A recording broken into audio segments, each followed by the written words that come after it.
एक बार की बात है, कुछ साइंटिस्ट ने मिलकर एक बहुत ही इंटरेस्टिंग एक्सपेरिमेंट किया। उन्होंने क्या किया कि एक बहुत बड़ा सा पिंजरा लिया, उसके अंदर 5 बंदरों को रख दिया और वहां पर एक सीढ़ी लगा दी। उस सीढ़ी के टॉप पर कुछ केले रख दिए। फिर उन साइंटिस्ट ने क्या किया कि जैसे ही कोई भी बंदर उस सीढ़ी पर चढ़ता केलों तक पहुंचने के लिए, तो ऊपर से ठंडे पानी की बारिश करने लग जाते। तो जैसे ही वो ठंडा पानी गिरता उस बंदर के ऊपर जो कि सीढ़ी पर चढ़ रहा था, वो फटाफट से नीचे आता तो पानी बंद हो जाता। फिर दोबारा से कोई और बंदर उस सीढ़ी पर चढ़ता उन केलों तक पहुंचने के लिए, दोबारा से यही होता। दोबारा से ऊपर से ठंडे पानी की बारिश होती, वो बंदर जैसे ही नीचे आता दोबारा से बारिश बंद हो जाती। तो बंदरों ने इसका मतलब यह निकाला कि जैसे ही कोई भी सीढ़ी पर चढ़ता है तो ऊपर से ठंडा पानी गिरता है।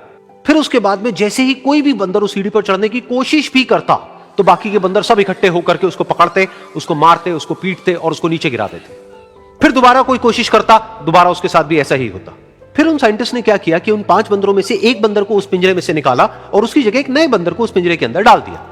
अब उस बंदर को नहीं पता था कि यहां पर क्या खेल चल रहा है। उसको जैसे ही सीढ़ी के ऊपर वो केले नजर आए, वो फटाफट से उस सीढ़ी के ऊपर चढ़ने लगा। अब की बार साइंटिस्ट ने कोई बारिश नहीं करी, लेकिन फिर भी जो बाकी के बंदर थे उन्होंने इसको पकड़ा, सीढ़ी से नीचे उतारा और मारने पीटने लग गए। इस बंदर को समझ नहीं आया कि मेरे को क्यों मारा जा रहा है, तो उसने दोबारा कोशिश करी। जैसे उसने दोबारा कोशिश करी, दोबारा से उन 4 बंदरों ने वही किया। तो अब इस नए बंदर के दिमाग में क्या बैठ गया कि सीढ़ी पर चढ़ना मना है, अगर सीढ़ी पर चढ़ते हैं तो मार पड़ती है। उस सीढ़ी पर चढ़ना क्यों मना है और क्यों मार पड़ती है वो उसको नहीं पता था, बट उसके दिमाग में यह बैठ गया कि इस सीढ़ी पर नहीं चढ़ना है, ना किसी को चढ़ने देना है।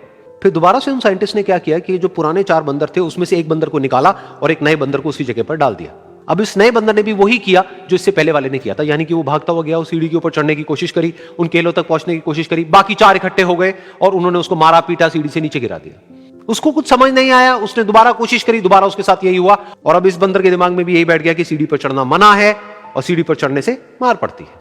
फिर साइंटिस्ट ने एक एक करके जो पुराने 3 बंदर बचे हुए थे उसमें से भी एक एक करके उन बंदरों को निकाला और उनकी जगह पर 3 नए बंदर आ गए।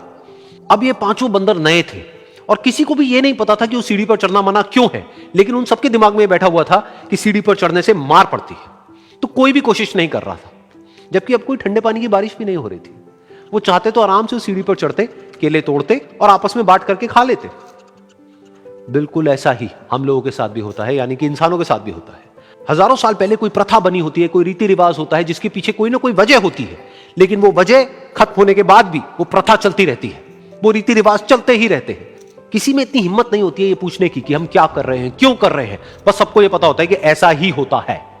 तो वो एक्सपेरिमेंट जिसके बारे में अभी मैंने आप लोगों को बताया, यानी कि वो बंदरों का एक्सपेरिमेंट, उसमें तो बेचारे बंदर हैं, जानवर हैं, उनको नहीं पता है कि क्वेश्चन कैसे पूछते हैं। लेकिन अगर हम इंसान होने के बावजूद भी क्वेश्चन ना करें तो हमारे में और जानवरों में क्या फर्क है, सोचिए।